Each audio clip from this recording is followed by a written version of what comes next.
प्रिय दर्शक बंधु, आज की यह एकादशी कोई सामान्य तिथि नहीं है।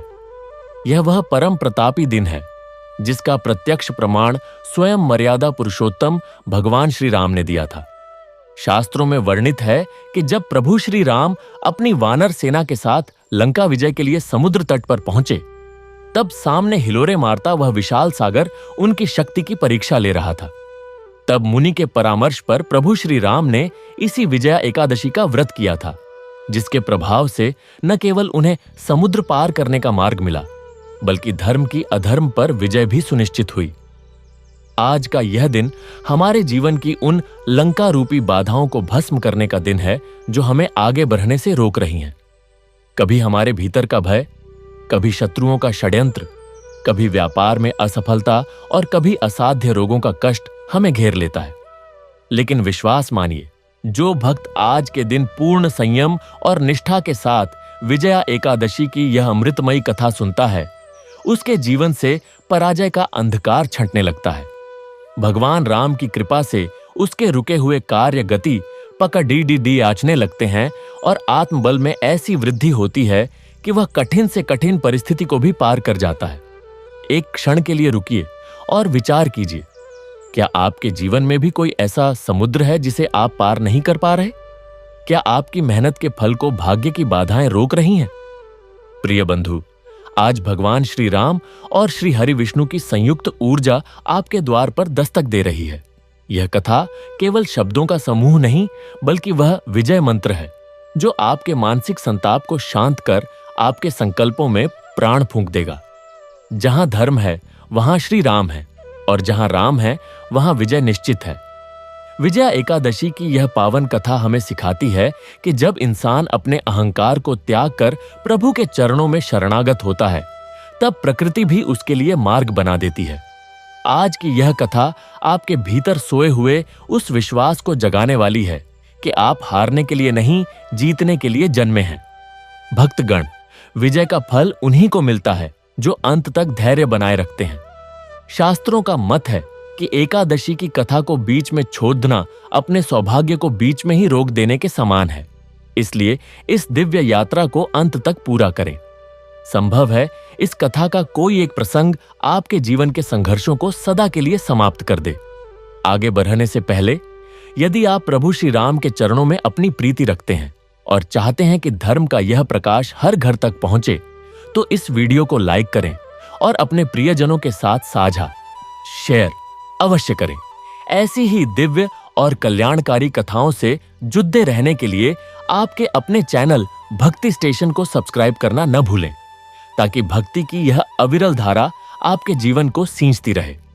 तो आइए, अपने मन को अयोध्या धाम मानकर प्रभु श्री राम की छवि हृदय में बसाएं और पूरी श्रद्धा के साथ श्रवण करें विजया एकादशी की यह मंगलकारी व्रत कथा। प्राचीन काल की बात है, जहां वीरों की हुंकार से पहाड़ भी कांपते थे। वहां अजीतगढ़ नाम का एक अभेद्य राज्य बसा हुआ था। यहां के राजा प्रताप भानु थे। राजा प्रताप भानु का जीवन युद्ध के मैदान में ही बीता था। वे मानते थे कि विजय केवल उसकी होती है जिसकी तलवार में धार और भुजाओं में बल हो। उनके राज्य में मंदिरों से ज्यादा शस्त्रागार थे। राजा कहते थे, ईश्वर केवल उसी की मदद करता है जो अपनी मदद खुद करता है। उन्होंने अपनी ताकत के दम पर कई राज्य जीते थे। उन्हें लगता था कि हार शब्द उनकी डिक्शनरी में है ही नहीं, किंतु राजा के घर में ही पराजय के बीज छिपे हुए थे। उनके 3 पुत्र थे जो विजय के गलत अर्थ निकालते थे और असली शक्ति को नहीं जानते थे। सबसे बड़ेद्धा पुत्र बाहुबली था। उसे अपनी मांसपेशियों पर इतना घमंड था कि वह रशियों को भी तुच्छ समझता था। वह कहता, व्रत उपवास तो कमजोरों का काम है। भूखे रहने से जीत मिलती है या खाना खाने से? मैं तो युद्ध से पहले पेट भरकर खाऊंगा। वह एकादशी के नियम का मजाक उड़ाता था। दूसरा पुत्र रणनीति था। उसे लगता था कि जीत के लिए छल कपट जरूरी है। वह कहता, राम ने रावण को मारने के लिए विभीषण का सहारा लिया था। नियम धर्म सब बेकार हैं, जैसे भी हो बस जीतना जरूरी है। वह धर्म युद्ध को मूर्खता मानता था और पीठ पीछे वार करने में विश्वास रखता था।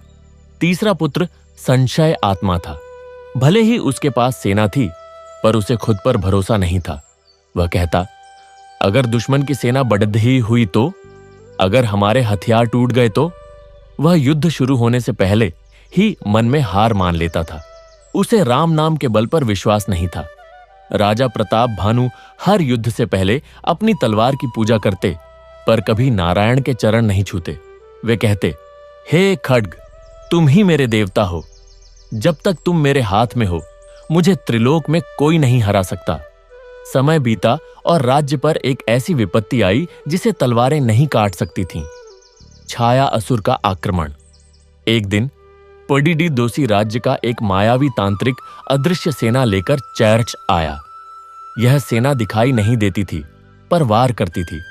बाहुबली अपनी गदा हवा में घुमाता रहा, पर उसका वार खाली जाता। अदृश्य थप्पड़ ने उसे जमीन पर गिरा दिया। उसकी ताकत धुएं से नहीं लड़ डाल सकती थी। रणनीति की सारी चालाकी धरी रह गई। दुश्मन को देखा ही नहीं जा सकता था, तो उसे धोखा कैसे दे। उसकी कूटनीति फेल हो गई। संशय आत्मा डर के मारे अपने ही महल में हृदय गति रुकने जैसी स्थिति में आ गया। उसे लगा कि मौत सामने खड़े ही है। राजा प्रताप भानु की तलवार भी उस मायावी धुंध को नहीं काट पाई। उनका अजीत गर्ह अब हार गर्ह बनने वाला था। राजा समझ गए कि यह साधारण युद्ध नहीं है। जब दुश्मन मायावी हो तो लोहे के हथियार काम नहीं आते, वहां दिव्य अस्त्र चाहिए। तब राजा प्रताप भानु ने अपना कवच उतार फेंका। उन्होंने राजगुरु वगदालभ्य के आश्रम की ओर प्रस्थान किया। जाते समय उन्होंने अपने हारे हुए पुत्रों से कहा, तुम्हें अपनी ताकत, चालाकी और डर पर भरोसा था ना? देखो, आज हम एक अदृश्य दुश्मन से हार रहे हैं। विजय तलवार की धार पर नहीं, बल्कि व्रत के पुण्य में होती है। मैं उस विजय वल्लभ की शरण में जा रहा हूं। यदि तुम इस कलंक से बचना चाहते हो और असली जीत का रहस्य जानना चाहते हो, तो मेरे पीछे उस पवित्र सरोवर के तट पर चले आना। अब इसके आगे हम उस अमर गाथा को सुने, जो हर हार को जीत में बदल देती है, जो निराशा के बादलों को चीरकर प्रकाश की वह किरण दिखाती है, जिसने स्वयं रघुनाथ को लंका विजय का मार्ग दिखाया था। सुनो, यह विजया एकादशी की वह कथा है जिसे सुनकर पत्थर भी पिघल जाते हैं, बंजर भूमि भी हरी भरी हो जाती है और पराजित सेनाएं भी गरज कर खड़ी हो जाती हैं। जय श्री राम। राजा प्रताप भानु ने अपना मुकुट उतार दिया, वही मुकुट जिसे पहनकर उन्होंने सैकड़ों राजाओं को नतमस्तक किया था, वही मुकुट जिसकी चमक से दरबार की स्वर्ण कलशियां भी ईर्ष्या करती थीं। आज उस मुकुट को उन्होंने धूल में पटक दिया। उन्होंने अपना रेशमी वस्त्र उतार फेंका, वह वस्त्र जो लाखों तारों की कढ़ाई से बना था, वह वस्त्र जिसे पहनकर वे देवताओं की सभा में भी जाने योग्य लगते थे, उसे उन्होंने वृक्ष की शाखा पर डाल दिया। उन्होंने अपने चरणों से स्वर्ण जड़ित पादुकाएं उतारी और वीरान जंगल की ओर नंगे पैर चल पड़े। उस मार्ग पर कांटे थे, पर राजा को उनकी चुभन नहीं सता रही थी। सता रहा था तो अपने उस अहंकार का भार, जो अब उनकी आत्मा पर गिरह की तरह बंध गया था। उन्हें याद आया, जब वे पहली बार युद्ध में उतरे थे तो उनके गुरु ने कहा था, पुत्र, जिसके पास विनम्रता नहीं है उसकी विजय अधूरी है। पर उन्होंने वह वचन उसी दिन भुला दिया जिस दिन उनके हाथ में पहली विजय की तलवार आई थी। वे चले जा रहे थे और उनके पीछे पीछे उनके तीनों पुत्र महल के गवाक्षों से उन्हें देख रहे थे। बाहुबली ने व्यंग्य भरे स्वर में कहा, देखो, हमारे पिता जो कभी अजेय थे, आज एक वृद्ध ऋषि के सामने भीख मांगने जा रहे हैं। क्या उनकी तलवार जंग खा गई? क्या उनकी भुजाओं का बल कम हो गया? रणनीति ने कहा, यह समय है नई रणनीति बनाने का, न कि धर्म के भ्रम में पड़ने का। हमें चुपके से तांत्रिक के पीछे से आक्रमण करना चाहिए। और संशय आत्मा ने कांपती आवाज में कहा, पिताजी अकेले जा रहे हैं, उन्हें कुछ हो गया तो? पर कुछ ही दिनों में राजा प्रताप भानु की भविष्यवाणी सच होने लगी।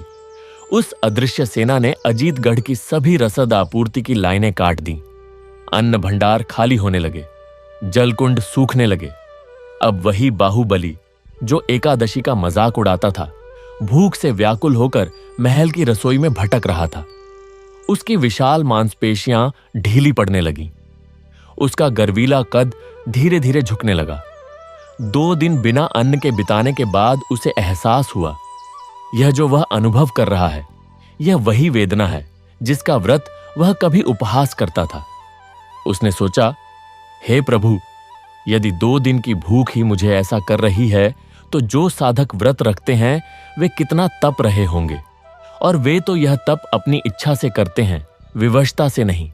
सचमुच व्रत तो ताकतवरों का काम है, कमजोरों का नहीं। रणनीति की सारी योजनाएं उल्टी पड़ गईं।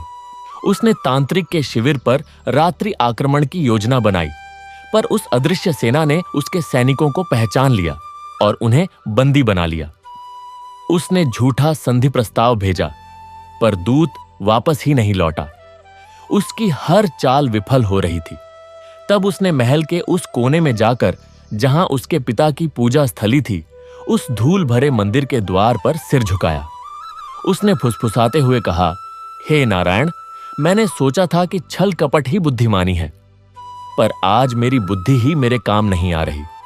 धर्म के बिना नीति सचमुच लंगड़ी है, मैं इसे स्वीकार करता हूं।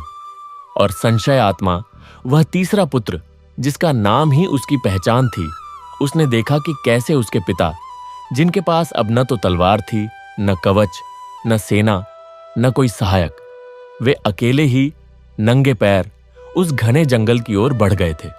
उसने सोचा, मेरे पिता के पास कुछ नहीं है, फिर भी वे निडर हैं।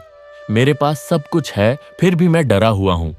उनका वह भयरहित चेहरा, वह दृढ़ निश्चय, वह आस्था, यह कहां से आती है?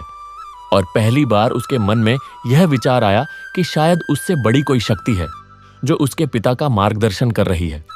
उसने अपने हथियार उठाए और ठान लिया, मैं भी जाऊंगा, देखूंगा कि वह कौन सा दिव्य बल है जो मेरे पिता को इस निराशा की घड़ी में भी आशान्वित रखे हुए है।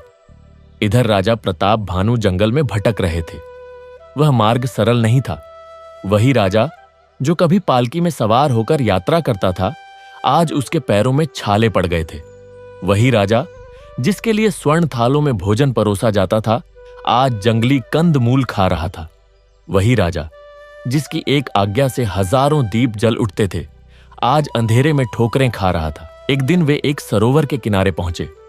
वह सरोवर अत्यंत पवित्र था। उसका जल कांच के समान स्वच्छ था। किनारे पर एक वटवृक्ष था जो सैकड़ों वर्षों से वहां विराजमान था। उस वृक्ष के नीचे बैठे हुए एक वृद्ध मुनि थे, जिनका तेज सहस्र सूर्य के समान था।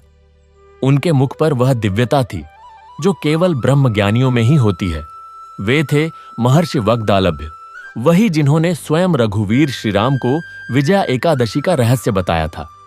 राजा प्रताप भानु ने दूर से ही दंडवत प्रणाम किया।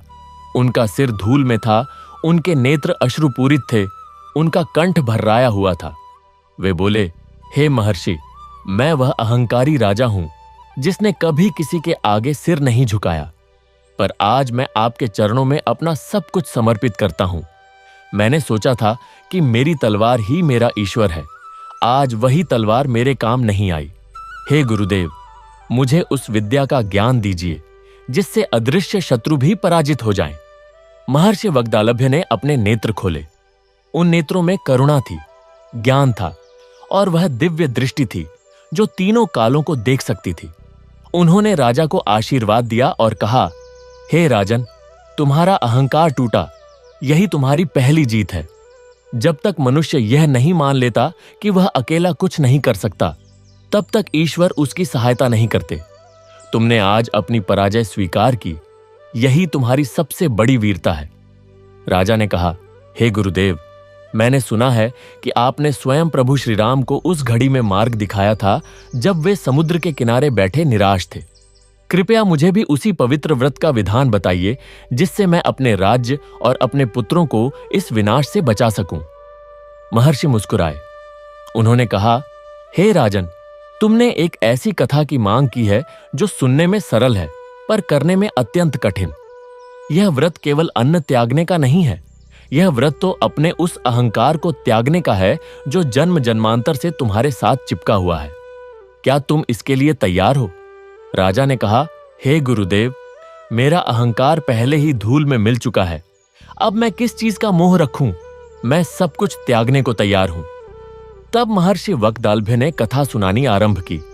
हे राजन, बहुत युगों पहले की बात है। त्रेता युग में जब राक्षसों का आतंक चरम पर था, तब अयोध्या के नरेश श्री रामचंद्र जी ने रावण का वध करने की प्रतिज्ञा की। वे अपनी विशाल वानर सेना के साथ समुद्र के तट पर पहुंचे। उस समुद्र की विशालता देखकर सबसे बड़े वीर भी स्तब्ध रह गए। वह समुद्र इतना विशाल था, इतना गहरा, इतना अथाह कि उसे पार करना असंभव प्रतीत होता था। श्री राम ने समुद्र देवता से मार्ग मांगा। 3 दिन और 3 रात तक तप किया, पर समुद्र देवता ने दर्शन नहीं दिए। तब श्री राम का क्रोध 7वें आसमान पर पहुंच गया। उन्होंने अपना धनुष उठाया। वह धनुष जिससे उन्होंने 7 साल के ताड़का का वध किया था, वह धनुष जिससे उन्होंने खर दूषण का संहार किया था। उन्होंने ब्रह्मास्त्र को धनुष पर चढ़ाया और समुद्र को सुखा देने का संकल्प किया। तब समुद्र देवता प्रकट हुए, कांपते हुए हाथ जोड़े। उन्होंने कहा, हे प्रभु, मैं आपकी लीला को जानता हूं। आप चाहें तो मुझे पल भर में सुखा सकते हैं, पर आपका उद्देश्य तो रावण का वध है, न कि मेरा विनाश। मैं आपको मार्ग बताता हूं। आपके सेना में नल और नील नामक 2 वानर हैं, जिन्हें ऋषि विश्वकर्मा ने वरदान दिया है। उनके द्वारा पत्थर पानी पर तैरेंगे और सेतु बनेगा। पर श्रीराम के मन में अब भी संशय था। सेतु बनाना एक लंबी प्रक्रिया थी और समय बहुत कम था। रावण की सेना विशाल थी और उसके पास अनेक दिव्यास्त्र थे। तब श्री राम ने महर्षि वक्दालभ्य का स्मरण किया। मैं उसी समय वहां उपस्थित हुआ। मैंने देखा रघुनंदन के मुख पर वही चिंता थी जो आज तुम्हारे मुख पर है। मैंने उनसे कहा, हे राम, तुमने आज तक कभी हार नहीं मानी, पर यह युद्ध केवल शस्त्रों का नहीं है, यह तो धर्म और अधर्म का युद्ध है। इस युद्ध में तुम्हें दिव्य सहायता चाहिए। कल फाल्गुन कृष्ण एकादशी है। यह व्रत स्वयं विष्णु जी ने बताया था। यह व्रत करने वाले की कभी पराजय नहीं होती। यह विजया एकादशी है। इस व्रत के प्रभाव से तुम्हारे सभी बाधाएं दूर होंगी और तुम्हें लंका विजय का मार्ग मिलेगा।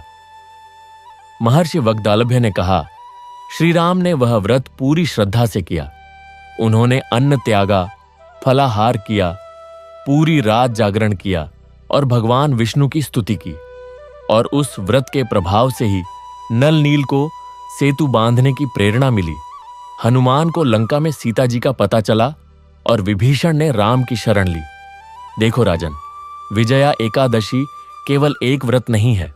यह तो आस्था का वह सेतु है जो असंभव को संभव बनाता है, जो पराजय को विजय में बदल देता है। राजा प्रताप भानु की आंखों से अश्रुधारा बह रही थी। वे बोले, हे गुरुदेव, यदि स्वयं रघुवीर को इस व्रत की आवश्यकता पड़ी तो मैं तो एक तुच्छ मनुष्य हूं। मैं यह व्रत करूंगा, चाहे मुझे अपना सब कुछ त्यागना पड़े। तभी वहां उनके 3 पुत्र भी आ पहुंचे। बाहुबली का शरीर भूख से क्षीण हो गया था, पर उसके मन में अब अहंकार नहीं था। रणनीति का मस्तक झुका हुआ था। उसकी सारी चालाकी धूल में मिल चुकी थी। संशय आत्मा के नेत्रों में अब भय नहीं बल्कि जिज्ञासा थी। उन तीनों ने अपने पिता के चरण स्पर्श किए और एक स्वर में बोले, हे पिताश्री, हमने आपकी बात न मानकर बड़ी भूल की। अब हम समझ गए हैं कि सच्ची विजय तो उसकी होती है जिसके पास विनम्रता हो, जिसके पास धर्म हो और जिसके पास विश्वास हो। हम भी आपके साथ यह व्रत रखेंगे। महर्षि वक्दालभ्य ने उन तीनों की ओर देखा। उनके नेत्रों में आशीर्वाद था।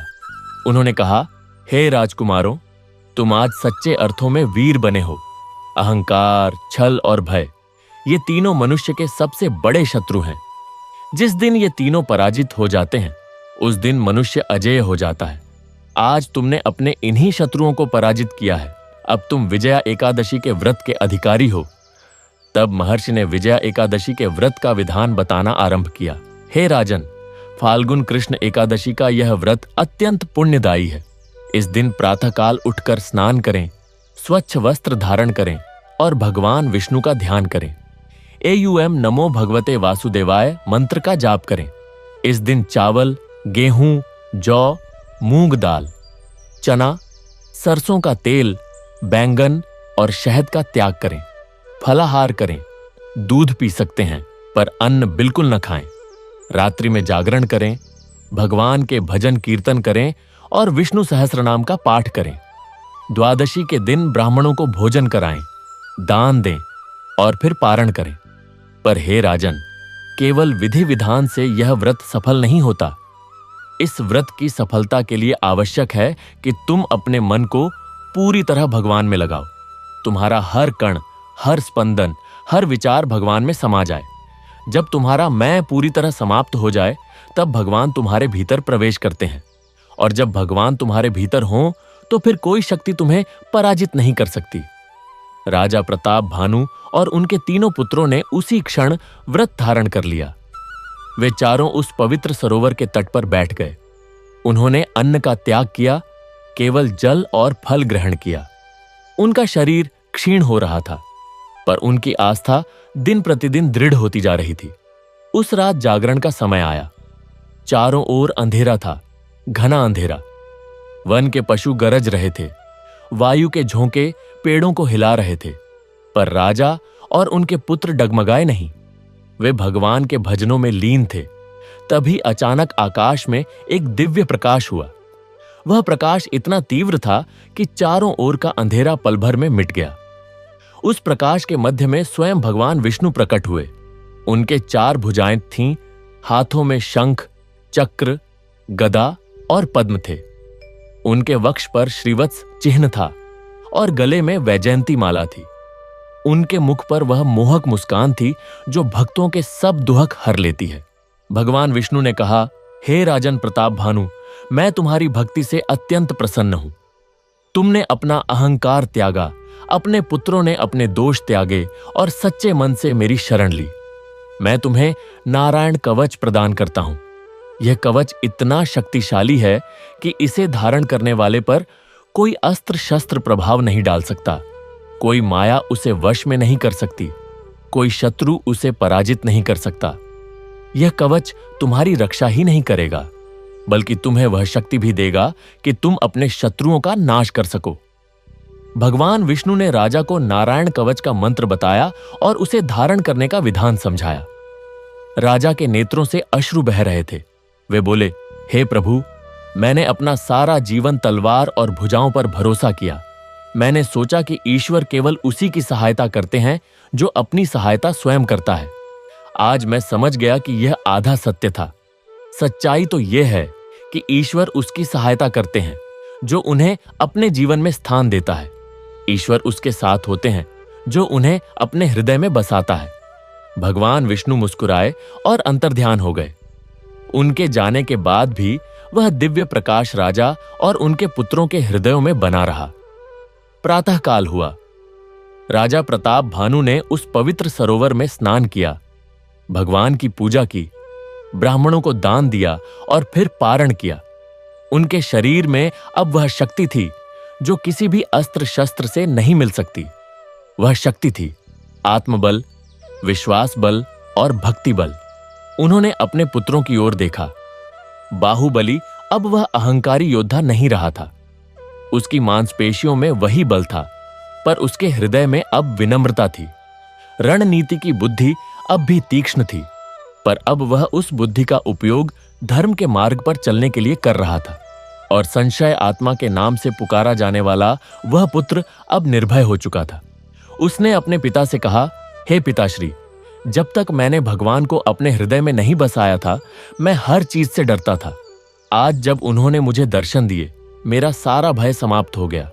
अब मैं जानता हूं कि जिसके साथ भगवान है, उसे किसी से भय नहीं होना चाहिए। राजा प्रताप भानु और उनके तीनों पुत्र अजीतगढ़ की ओर लौट चले। उनके कदमों में वह दृढ़ता थी जो केवल उन्हीं को मिलती है, जिन्होंने अपनी हार को स्वीकार करके उसे जीत में बदल दिया हो। उनके हाथों में वही तलवारें थीं, पर अब उन तलवारों के साथ नारायण कवच का आशीर्वाद भी था। उनके मुख पर वही तेज था, पर अब वह तेज अहंकार का नहीं, बल्कि आस्था का था। जैसे ही वे अजीतगढ़ की सीमा में पहुंचे, उस अदृश्य सेना ने फिर से आक्रमण कर दिया। पर इस बार कुछ और ही हुआ। जैसे ही राजा ने नारायण कवच का स्मरण किया, उनके चारों ओर एक दिव्य प्रकाश चक्र बन गया। उस अदृश्य सेना के सभी प्रहार उस प्रकाश चक्र से टकराकर नष्ट हो गए। और फिर वही हुआ जिसकी कल्पना किसी ने नहीं की थी। वह अदृश्य सेना दिखाई देने लगी। वे तांत्रिक की माया से बने हुए छाया योद्धा थे, पर अब वे दिखाई दे रहे थे। बाहुबली ने अपनी गदा उठाई। उसने कहा, हे प्रभु, आपने मुझे यह शक्ति दी है कि मैं अपने शत्रुओं को देख सकता हूं। अब यह युद्ध मेरे बल का नहीं, आपकी कृपा का है। जय श्री राम। और उसने गदा से ऐसा प्रहार किया कि सैकड़ों छाया योद्धा धूल में मिल गए। रणनीति ने अपनी सेना को संभाला। उसने कहा, हे सैनिकों, अब हमारे शत्रु हमारे सामने हैं। हमें किसी छल की आवश्यकता नहीं। हम धर्म युद्ध लड़ेंगे और विजय हमारी होगी। जय श्री राम। उसकी रणनीति अब धर्म पर आधारित थी और वह अजेय हो गई थी। संशय आत्मा ने अपने घोड़े पर सवार होकर सेना का नेतृत्व किया। उसने कहा, हे साथियों, मैं जीवन भर डरता रहा। आज मैं डरता नहीं। आज मैं जानता हूं कि भगवान मेरे साथ हैं। जो भगवान के साथ है उसे कौन हरा सकता है। जय श्री राम। और वह युद्ध के मैदान में ऐसे घुसा जैसे कोई शेर शिकार पर झपटता है। राजा प्रताप भानु ने उस तांत्रिक को देखा जो दूर खड़ा अपनी माया का तांडव देख रहा था।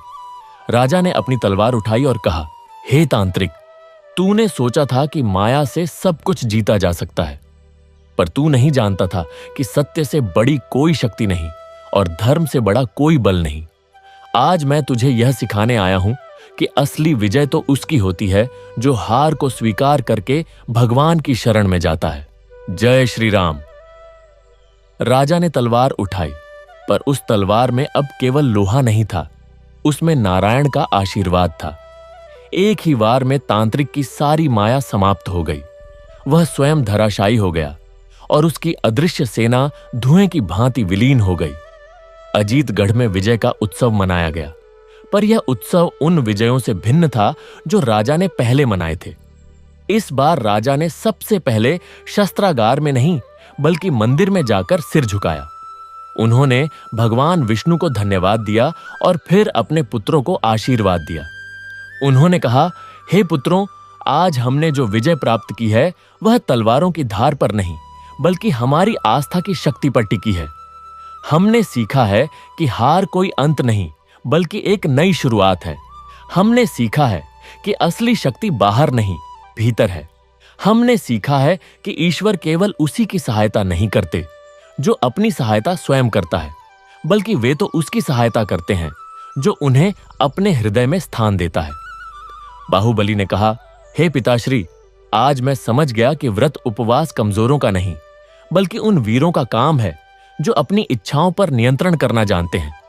आज से मैं प्रत्येक एकादशी का व्रत रखूंगा और भगवान विष्णु की आराधना करूंगा। रणनीति ने कहा, हे पिताश्री, मैंने सीखा कि नीति का कोई मूल्य नहीं जब तक वह धर्म पर आधारित न हो। आज से मैं धर्म युद्ध ही लड़ूंगा और सत्य के मार्ग से कभी विचलित नहीं होऊंगा। संशय आत्मा ने कहा, हे पिताश्री, मैंने सीखा कि भय केवल उन्हीं को होता है जिन्होंने ईश्वर को अपने हृदय में स्थान नहीं दिया।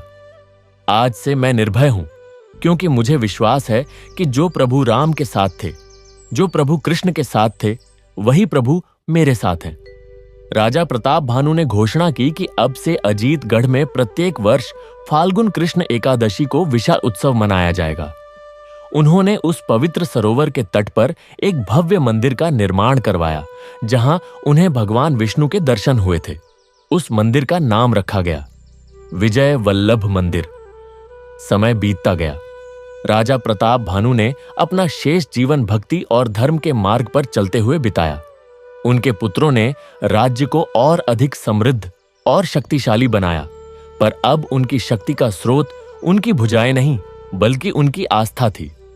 और विजया एकादशी का व्रत पीढ़ी दर पीढ़ी चलता रहा। हर उस मनुष्य को मार्ग दिखाता रहा जो अपनी हार से घिरा हुआ, अपनी निराशा में डूबा हुआ, प्रकाश की एक किरण खोज रहा था।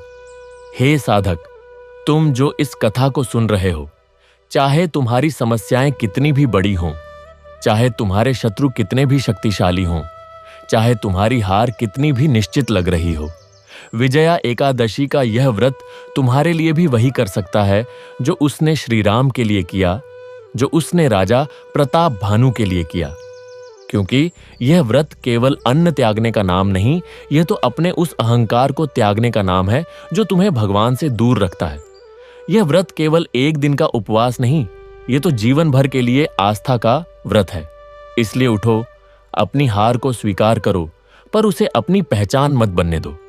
जैसे राजा प्रताप भानु ने अपना मुकुट धूल में पटका, वैसे ही तुम भी अपने उस अहंकार को त्याग दो जो तुम्हें बार बार गिराता है।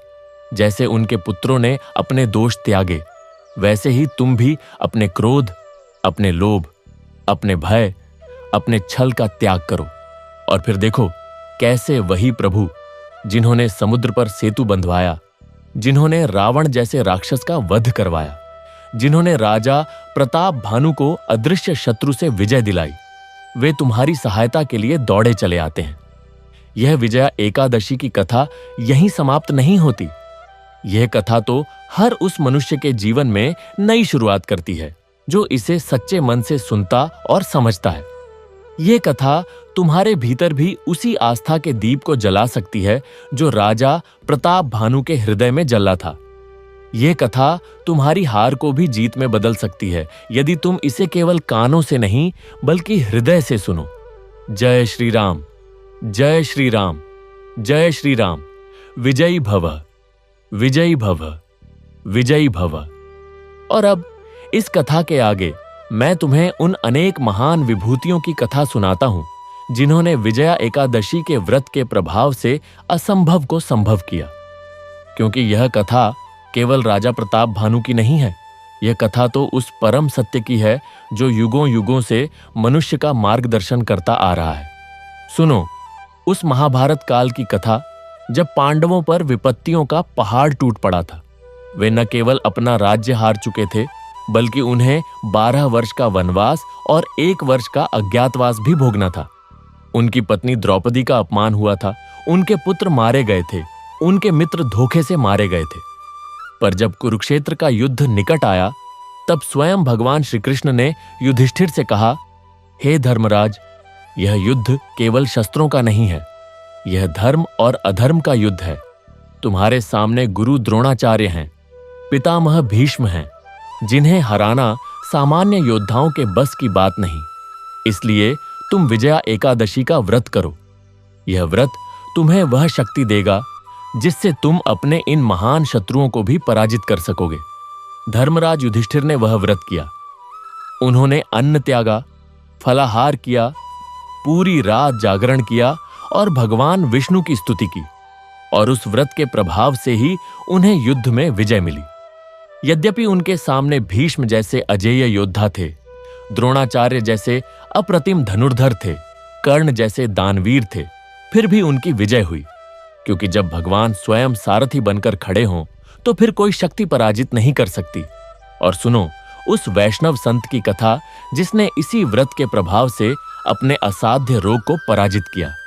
वह संत निरंतर भगवान का भजन करता था, पर एक दिन उसे ऐसा रोग हुआ कि उसका शरीर क्षीण होने लगा।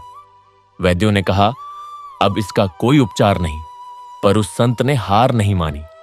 उसने विजया एकादशी का व्रत किया और उस व्रत के प्रभाव से उसका रोग समाप्त हो गया।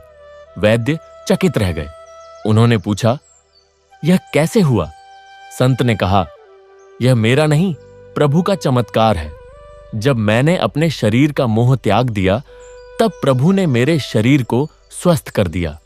और सुनो उस गरीब ब्राह्मण की कथा जिसके पास खाने के लिए अन्न नहीं था, पहनने के लिए वस्त्र नहीं थे, रहने के लिए छत नहीं थी। वह प्रतिदिन भगवान से केवल यही प्रार्थना करता था, हे प्रभु, मुझे धन चाहिए, मुझे सुख चाहिए, मुझे सम्मान चाहिए। पर उसकी कोई सुनवाई नहीं हुई। तब एक संत ने उससे कहा, तू भगवान से मांगता तो केवल वस्तुएं हैं, पर तूने कभी भगवान को नहीं मांगा। जब तक तू भगवान को ही नहीं मांगेगा तब तक उनकी दी हुई वस्तुओं का क्या करेगा? उस ब्राह्मण ने विजया एकादशी का व्रत किया और उस व्रत के प्रभाव से उसके हृदय में भगवान बस गए। फिर उसे किसी वस्तु की आवश्यकता नहीं रही। उसका मन इतना संतुष्ट हो गया कि अभाव में भी उसे प्रचुरता का अनुभव होने लगा। देखो, यह विजया एकादशी का व्रत केवल बाहरी शत्रुओं को ही नहीं हराता, यह तो हमारे भीतर के शत्रुओं काम देय क्रोध दा लोभ बे ओ मोह बेजा मिरिय समोह अहंकार भय चिंता निराशा इन सबको हराने की शक्ति देता है। यह व्रत हमें सिखाता है कि सच्ची विजय वह है जो हम स्वयं पर प्राप्त करते हैं।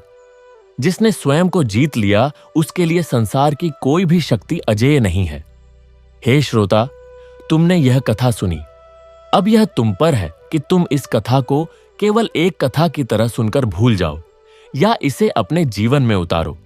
यदि तुम इस कथा को केवल मनोरंजन के लिए सुन रहे हो तो यह कथा तुम्हारे कानों में पड़कर विलीन हो जाएगी। पर यदि तुम इसे आस्था के साथ सुन रहे हो, यदि तुम्हारा हृदय इसे स्वीकार कर रहा है, तो यह कथा तुम्हारे जीवन को बदल सकती है।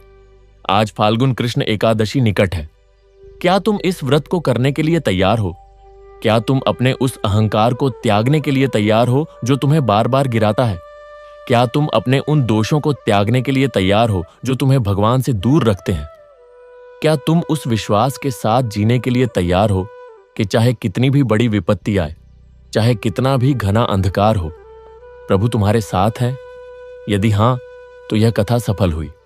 यदि हां, तो राजा प्रताप भानु, उनके तीनों पुत्र, महर्षि वग्दालभ्य, स्वयं भगवान श्री राम, भगवान श्री कृष्ण और असंख्य भक्त जिन्होंने इस व्रत को किया और सफल हुए, वे सब तुम्हें आशीर्वाद दे रहे हैं।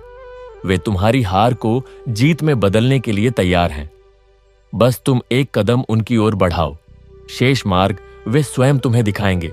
जय श्री राम, जय श्री कृष्ण, जय विजया एकादशी। विजयी भव, विजयी भव, विजयी भव। अब मैं तुम्हें उस दिव्य नारायण कवच का मंत्र बताता हूं जो भगवान विष्णु ने राजा प्रताप भानु को दिया था। यह कवच न केवल तुम्हारी बाहरी शत्रुओं से रक्षा करेगा, बल्कि तुम्हारे भीतर के भय, चिंता, निराशा और अहंकार से भी तुम्हारी रक्षा करेगा। एयुएम हरिर्विदध्यान्मम सर्वरक्षाम न्यस्तांघ्रि पद्मः पतगेंद्र पृष्ठे दरारिचर्मासिक देशु चापान समासनो दिष्टु ममाभीष्टान।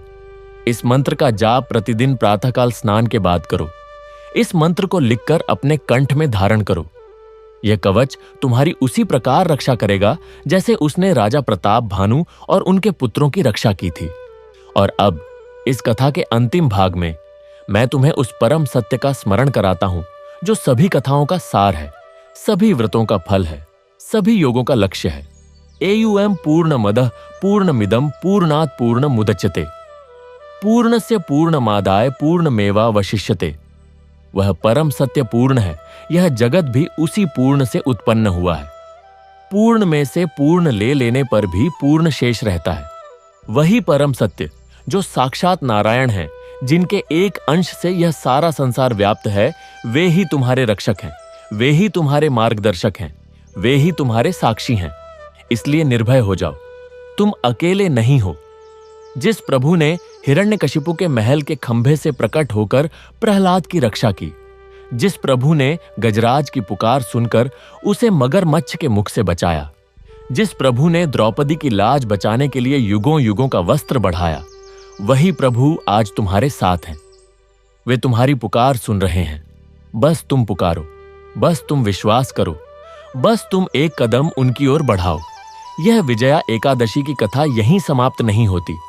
यह कथा तो अनंत है, जैसे प्रभु की कृपा अनंत है। यह कथा तुम्हारे भीतर भी जारी रहेगी यदि तुम इसे अपने जीवन में उतारो। यह कथा तुम्हारे कर्मों से, तुम्हारे विचारों से, तुम्हारे शब्दों से प्रतिदिन लिखी जाएगी। और एक दिन जब तुम स्वयं इस कथा के नायक बनोगे, तब तुम्हें एहसास होगा कि यह कथा केवल राजा प्रताप भानु की नहीं थी, यह कथा तो स्वयं तुम्हारी ही थी। तब तक इस कथा को अपने हृदय में संजोए रखो। इस कथा को अपने परिवार में, अपने मित्रों में, अपने समाज में फैलाओ, क्योंकि यह कथा केवल सुनने की वस्तु नहीं, यह तो जीने की कला है। जय श्री राम, जय श्री कृष्ण, जय विजया एकादशी। विजयी भव, विजयी भव, विजयी भव। और अब इस कथा के आगे मैं तुम्हें उस अद्भुत घटना का साक्षी बनाता हूं जो राजा प्रताप भानु के राज्य में उनकी विजय के बाद घटी। यह घटना उस परम सत्य को और अधिक गहराई से समझाती है कि विजया एकादशी का व्रत केवल एक दिन का नहीं, बल्कि जीवन पर्यंत का संकल्प है। राजा प्रताप भानु ने अपने राज्य में विजया एकादशी के व्रत को राष्ट्रीय पर्व घोषित किया। प्रत्येक वर्ष फाल्गुन कृष्ण एकादशी को समूचा अजीतगढ़ भक्तिमय हो उठता। मंदिरों में घंटे घड़ियाल बजते, वेद पाठ की ध्वनि गूंजती और सहस्रों दीपकों से राज्य जगमगा उठता। पर एक वर्ष ऐसा हुआ कि उसी दिन पड़ोसी राज्य के शक्तिशाली राजा ने अजीतगढ़ पर आक्रमण कर दिया। सेनापति दौड़ा दौड़ा राजा प्रताप भानु के पास आया और बोला, महाराज, शत्रु सेना सीमा पार कर चुकी है। आप तुरंत कवच धारण करें, अस्त्र शस्त्र संभालें और हमें युद्ध की आज्ञा दें। राजा प्रताप भानु ने शांत भाव से सेनापति की ओर देखा और बोले, हे वीर, क्या तुम्हें नहीं जात कि आज फाल्गुन कृष्ण एकादशी है? आज मैं कोई अस्त्र शस्त्र नहीं उठा सकता, आज मैं कोई युद्ध नहीं लड़ सकता। आज तो मेरा व्रत है, मेरा उपवास है, मेरा जागरण है। सेनापति चिंतित हो उठा। उसने कहा, महाराज, यह तो अत्यंत विकट स्थिति है। शत्रु सेना बड़ी है और हमारे सैनिक आपकी प्रतीक्षा कर रहे हैं। यदि आप नहीं आए तो वे हतोत्साहित हो जाएंगे। राजा ने कहा, हे सेनापति, मैंने यह व्रत इसीलिए किया था कि मैं समझ गया था, विजय तलवार की धार पर नहीं, व्रत के पुण्य में होती है। आज मैं अपने व्रत को नहीं तोड़ सकता। जाओ, मेरे पुत्रों को बुलाओ। बाहुबली, रणनीति और संशयात्मा, जो अब निर्भय नाम से जाना जाता था, पिता के समक्ष उपस्थित हुए। राजा ने उनसे कहा, हे पुत्रों, आज वही परीक्षा का दिन है जिस दिन हमें सिद्ध करना है कि हमने जो सीखा उसे हमने आत्मसात किया या नहीं। आज मैं युद्ध में नहीं जा सकता। तुम तीनों सेना का नेतृत्व करो, पर याद रखो, केवल तलवारों से नहीं, बल्कि धर्म और आस्था के बल पर युद्ध करो। बाहुबली ने कहा, हे पिताश्री, मैं जाता हूं, पर मैं प्रण करता हूं कि आज मैं कोई अन्न जल ग्रहण नहीं करूंगा, कोई क्रोध नहीं करूंगा और प्रत्येक प्रहार से पहले जय श्री राम का उद्घोष करूंगा। रणनीति ने कहा, हे पिताश्री, आज मैं कोई छल कपट नहीं करूंगा, धर्म युद्ध लड़ूंगा और विजय प्रभु की कृपा पर छोड़ दूंगा। निर्भय ने कहा, हे पिताश्री, आज मुझे कोई भय नहीं। मैं जानता हूं कि प्रभु मेरे साथ हैं। यदि आज मैं इस युद्ध में वीर गति को प्राप्त भी हुआ तो वह भी प्रभु की कृपा ही होगी। तीनों पुत्र युद्ध के लिए प्रस्थान कर गए। राजा प्रताप भानु मंदिर में बैठे भगवान विष्णु की आराधना में लीन हो गए। उनके होंठ फड़फड़ा रहे थे। एम नमो भगवते वासुदेवाय। उधर युद्ध भूमि में अद्भुत दृश्य था। बाहुबली अपनी गदा लिए हुए शत्रु सेना में ऐसे घुसा जैसे सिंह गजराज के झुंड में घुसता है, पर उसके प्रत्येक प्रहार के साथ जय श्री राम का उद्घोष था। रणनीति ने सेना को इस प्रकार संभाला कि शत्रु की विशाल सेना भी छिन्न भिन्न होने लगी और निर्भय घोड़े पर सवार होकर उस स्थान पर पहुंच गया जहां शत्रु राजा स्वयं युद्ध का संचालन कर रहा था। शत्रु राजा ने निर्भय को देखा और व्यंग्य से बोला, अरे, यह तो वही कायर राजकुमार है जो अपनी ही परछाई से डरता था। आज तू मेरे सामने खड़ा है, तुझमें इतना साहस कहां से आया? निर्भय ने शांत भाव से कहा, हे राजन, मैं वही हूं जो कभी अपनी परछाई से डरता था, पर आज मैं वह नहीं हूं। आज मुझमें वह शक्ति है जिसने समुद्र पर सेतु बांधा, जिसने रावण का वध किया, जिसने कुरुक्षेत्र में विजय दिलाई। वह शक्ति है मेरी आस्था, और आस्था से बढ़कर कोई बल नहीं। शत्रु राजा ने आक्रमण कर दिया। दोनों में घमासान युद्ध हुआ, पर निर्भय के हाथों में तलवार नहीं, विश्वास था। उसके कवच में लोहा नहीं, नारायण कवच का मंत्र था। उसकी ढाल पर चित्र नहीं, जय श्री राम लिखा था। अंततः शत्रु राजा पराजित हुआ। वह निर्भय के चरणों में गिर पड़ा और बोला, हे राजकुमार, मैंने तुम्हें कायर समझा था, पर तुम तो महान योद्धा हो। तुम्हें इस युद्ध में हराना असंभव है। मैं तुम्हारी शरण में आता हूं। निर्भय ने उसे उठाया और कहा, हे राजन, यह मेरी विजय नहीं है, यह उस प्रभु की विजय है जिनकी कृपा से आज मैं यहां खड़ा हूं।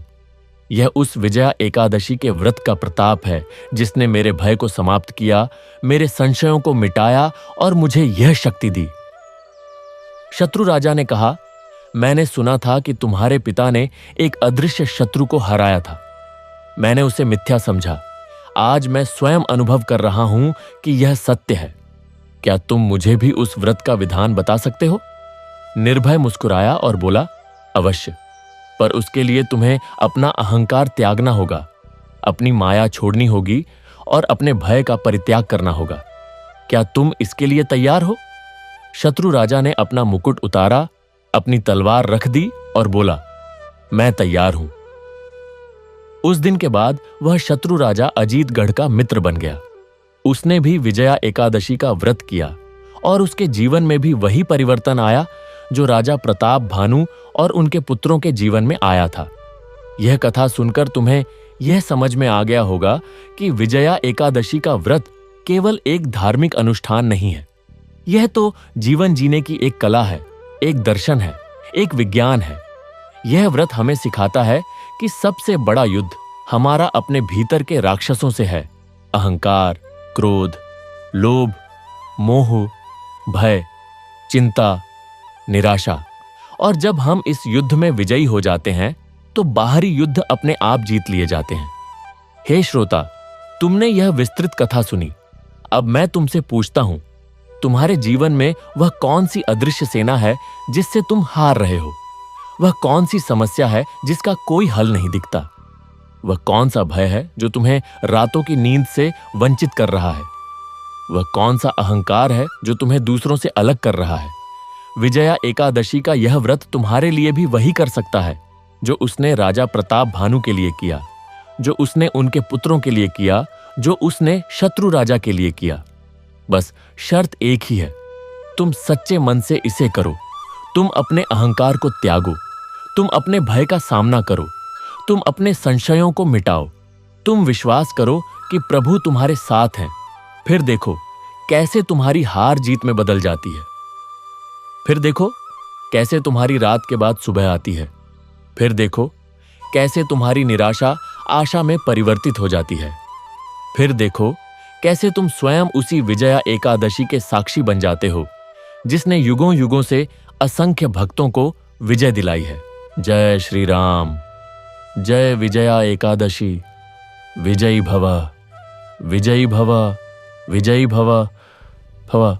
और अब इस कथा के विस्तार में मैं तुम्हें उन अनेक भक्तों की गाथा सुनाता हूं जिन्होंने इस व्रत के प्रभाव से अपने जीवन की दिशा ही बदल दी। ये कथाएं केवल कहानियां नहीं हैं, ये तो उन सत्य घटनाओं के दस्तावेज हैं जो आज भी घट रही हैं और कल भी घटेंगी। जब तक यह संसार है और जब तक इस संसार में मनुष्य अपनी समस्याओं से घिरा हुआ प्रकाश की किरण खोजता रहेगा।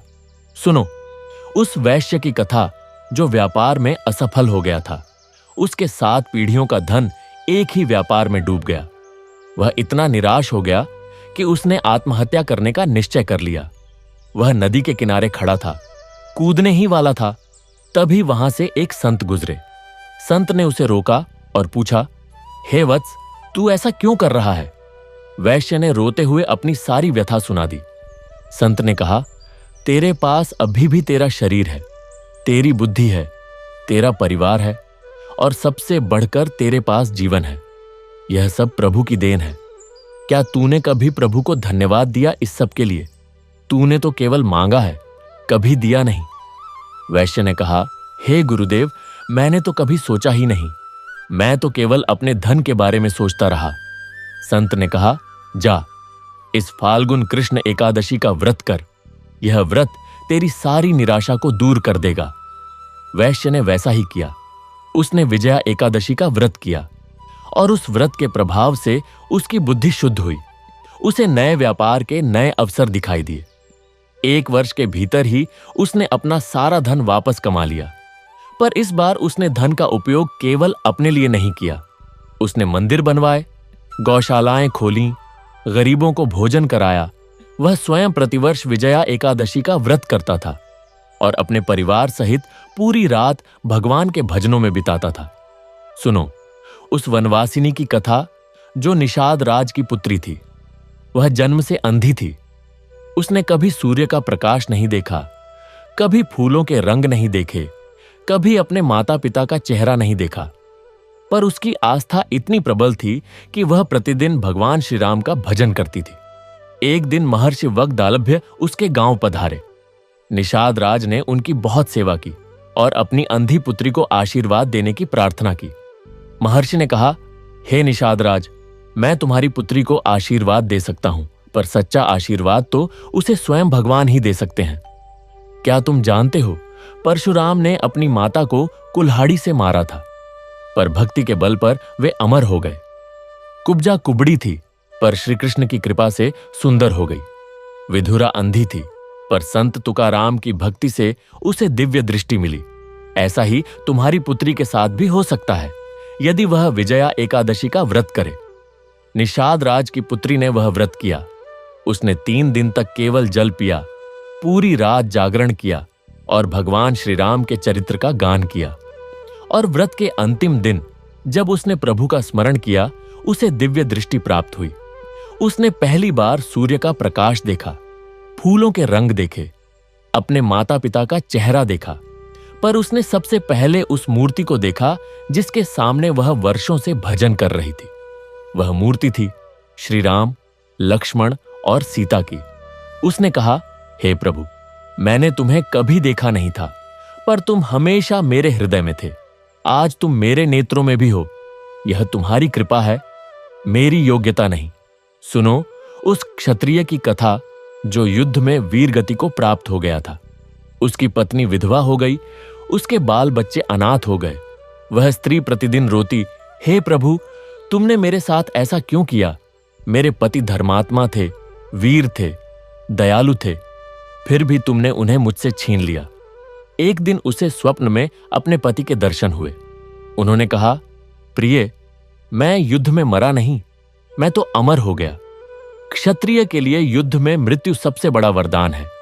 मैं स्वर्ग में हूं और यहां मुझे वह सब सुख मिल रहे हैं जो पृथ्वी पर संभव नहीं। पर मेरी एक कमी है। मुझे पृथ्वी पर किसी ऐसे व्यक्ति की आवश्यकता है जो मेरे नाम से विजया एकादशी का व्रत करे, जिससे मुझे मोक्ष की प्राप्ति हो। उस स्त्री ने वैसा ही किया। उसने अपने पति के नाम से विजया एकादशी का व्रत किया और उस व्रत के प्रभाव से उसके पति को मोक्ष मिला। उस स्त्री ने स्वयं भी यह व्रत करना शुरू कर दिया और धीरे धीरे उसके सारे दुहक दूर हो गए। उसके पुत्र बड़े हुए और उन्होंने अपने पिता के समान ही वीरता और धर्म से राज्य की सेवा की। देखो, यह विजया एकादशी का व्रत कितना अद्भुत है। यह जीवितों को विजय दिलाता है और मृतकों को मोक्ष। यह धनवानों को और अधिक धन देता है और निर्धनों को संतोष। यह रोगियों को स्वास्थ्य देता है और स्वस्थों को और अधिक शक्ति। यह भयभीतों को साहस देता है और वीरों को और अधिक पराक्रम। यह अकेलेपन में साथ देता है और निराशा में आशा। इसलिए हे श्रोता, इस व्रत को केवल सुनकर मत छोड़ो, इसे करो। इसे अपने जीवन का अंग बनाओ, इसे अपने परिवार की परंपरा बनाओ, इसे अपने समाज की संस्कृति बनाओ, क्योंकि यह व्रत केवल तुम्हारा नहीं, तुम्हारे पूर्वजों का भी है, तुम्हारे वंशजों का भी है। यह व्रत तुम्हें उस परंपरा से जोड़ता है जो अनादिकाल से चली आ रही है और अनंत काल तक चलती रहेगी। और अब इस कथा के इस विस्तार में मैं तुम्हें उस दिव्य रहस्य का साक्षी बनाता हूं जो स्वयं भगवान विष्णु ने राजा प्रताप भानु को बताया था जब उन्होंने उन्हें नारायण कवच प्रदान किया था। यह रहस्य केवल उन्हीं को समझ में आता है जो सच्चे मन से भगवान की शरण में जाते हैं। भगवान विष्णु ने कहा था, हे राजन, तुमने मुझे इसलिए नहीं पाया क्योंकि तुमने व्रत किया। तुमने मुझे इसलिए पाया क्योंकि तुमने अपना अहंकार त्यागा। व्रत तो केवल एक माध्यम है, असली वस्तु तो वह भाव है जिससे तुम व्रत करते हो। यदि कोई मनुष्य बिना भाव के केवल यंत्रवत व्रत करता है तो वह व्रत निष्फल है। पर यदि कोई मनुष्य सच्चे भाव से पूर्ण समर्पण के साथ केवल एक दिन भी मेरा स्मरण करता है तो मैं उसके पास दौड़ा दौड़ा आता हूं। हे राजन, तुमने मुझे इसलिए नहीं पाया क्योंकि तुमने बहुत दान दिया। तुमने मुझे इसलिए पाया क्योंकि तुमने अपना दान पुण्य का अहंकार त्यागा। दान तो केवल एक क्रिया है, असली वस्तु तो वह करुणा है जिससे तुम दान करते हो। यदि कोई मनुष्य प्रसिद्धि पाने के लिए दान करता है तो वह दान निष्फल है, पर यदि कोई मनुष्य किसी की पीड़ा देखकर बिना किसी अपेक्षा के चुपके से दान करता है तो वह दान मेरे हृदय को छू लेता है। हे राजन, तुमने मुझे इसीलिए नहीं पाया क्योंकि तुमने बहुत ज्ञान प्राप्त किया। तुमने मुझे इसीलिए पाया क्योंकि तुमने अपने ज्ञान का अहंकार त्यागा। ज्ञान तो केवल एक साधन है, असली वस्तु तो वह विनम्रता है जिससे तुम ज्ञान को ग्रहण करते हो। यदि कोई मनुष्य केवल दूसरों को नीचा दिखाने के लिए ज्ञान अर्जित करता है तो वह ज्ञान निष्फल है, पर यदि कोई मनुष्य स्वयं को सुधारने के लिए, स्वयं को समझने के लिए ज्ञान की खोज करता है तो वह ज्ञान मुझ तक पहुंचा देता है। इसलिए हे राजन, सदा याद रखो, अहंकार ही सबसे बड़ा शत्रु है और विनम्रता सबसे बड़ा कवच। जब तक तुम विनम्र हो, मैं तुम्हारे साथ हूं। जैसे ही अहंकार आता है, मैं दूर हो जाता हूं। यही सबसे बड़ा रहस्य है, यही सबसे बड़ा सत्य है। यह सुनकर राजा प्रताप भानु के नेत्र खुल गए। उन्होंने कहा, हे प्रभु, अब मैं समझ गया। मैंने जीवन भर यही सोचा कि मैं महान हूं क्योंकि मैंने इतने युद्ध जीते, इतने राज्य जीते, पर आज मैं जान गया कि मैं कुछ भी नहीं हूं। जो कुछ भी है वह सब आपका है। मैं तो केवल एक निमित्त हूं। यह समझ ही सबसे बड़ी विजय है। हे श्रोता, यही वह रहस्य है जिसे तुम्हें भी समझना है। तुम चाहे कितने भी बड़े योद्धा हो, चाहे कितने भी धनवान हो, चाहे कितने भी विद्वान हो, जब तक तुम्हारे भीतर अहंकार है तब तक तुम पराजित हो, और जब तुम विनम्र हो जाते हो तब तुम अजेय हो जाते हो। यह विजया एकादशी का व्रत तुम्हें यही सिखाता है। यह तुम्हारे शरीर को नहीं, तुम्हारे मन को शुद्ध करता है। यह तुम्हारे बाहरी शत्रुओं को नहीं, तुम्हारे भीतर के अहंकार को हराता है। यह तुम्हें बाहरी विजय नहीं, आंतरिक शांति देता है। इसलिए इस व्रत को करो। इसे केवल एक दिन के लिए नहीं, जीवन भर के लिए करो। इसे केवल अपने लिए नहीं, सबके लिए करो। इसे केवल फल पाने के लिए नहीं, कर्तव्य समझकर करो, और फिर देखो कैसे तुम्हारा जीवन बदल जाता है। जय श्री राम। जय विजया एकादशी। विजयी भव, विजयी भव, विजयी भव। और अब इस कथा के इस अनंत विस्तार में मैं तुम्हें उस परम धाम का वर्णन सुनाता हूं जहां यह व्रत करने वाले भक्त अंततः पहुंचते हैं। यह वह धाम है जहां न दुख है, न रोग, न वृद्धावस्था, न मृत्यु। यह वह धाम है जहां केवल आनंद है, केवल शांति है, केवल प्रेम है। उस धाम का नाम है वैकुंठ। वहां के राजा हैं स्वयं भगवान विष्णु, जिनके एक हाथ में शंख है, दूसरे में चक्र, तीसरे में गदा और चौथे में कमल। उनके वक्ष पर श्रीवत्स चिन्ह है और गले में वैजयंती माला है। उनके मुख पर वह मोहक मुस्कान है जो समस्त जगत को मोहित कर लेती है। उस धाम की नदियां दूध और दही की हैं, वृक्ष कल्प वृक्ष हैं, भवन रत्न जड़ित हैं। वहां कोई भीख नहीं मांगता, कोई रोता नहीं, कोई दुखी नहीं है। वहां के निवासी सदा युवा हैं, सदा सुंदर हैं, सदा आनंदित हैं। वे न तो कुछ खाते हैं, न पीते हैं, न सोते हैं। वे तो केवल भगवान के दर्शन करते हैं, उनके गुणों का गान करते हैं, उनकी लीलाओं का स्मरण करते हैं। उस धाम की यात्रा साधारण यात्रा नहीं है। वहां पहुंचने के लिए न तो किसी वाहन की आवश्यकता है, न किसी मार्ग की। वहां पहुंचने के लिए तो केवल एक चीज चाहिए, भगवान के प्रति अनन्य प्रेम। और यह प्रेम विजया एकादशी के व्रत से उत्पन्न होता है, पोषित होता है और परिपक्व होता है। इसलिए हे श्रोता, इस व्रत को करो। यह व्रत तुम्हें उस परम धाम तक पहुंचा सकता है। यह व्रत तुम्हें उस परम प्रभु से मिला सकता है। यह व्रत तुम्हें उस परम आनंद का अनुभव करा सकता है। बस एक शर्त है, तुम सच्चे मन से करो। तुम अपने अहंकार को त्यागो, तुम अपने भय को मिटाओ, तुम अपने संशयों को समाप्त करो।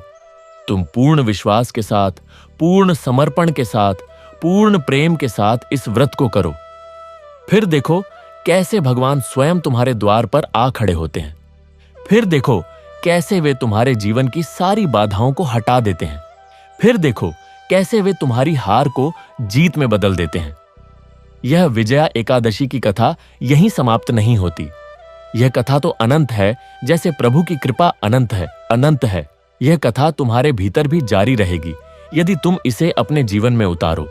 यह कथा तुम्हारे कर्मों से, तुम्हारे विचारों से, तुम्हारे शब्दों से प्रतिदिन लिखी जाएगी।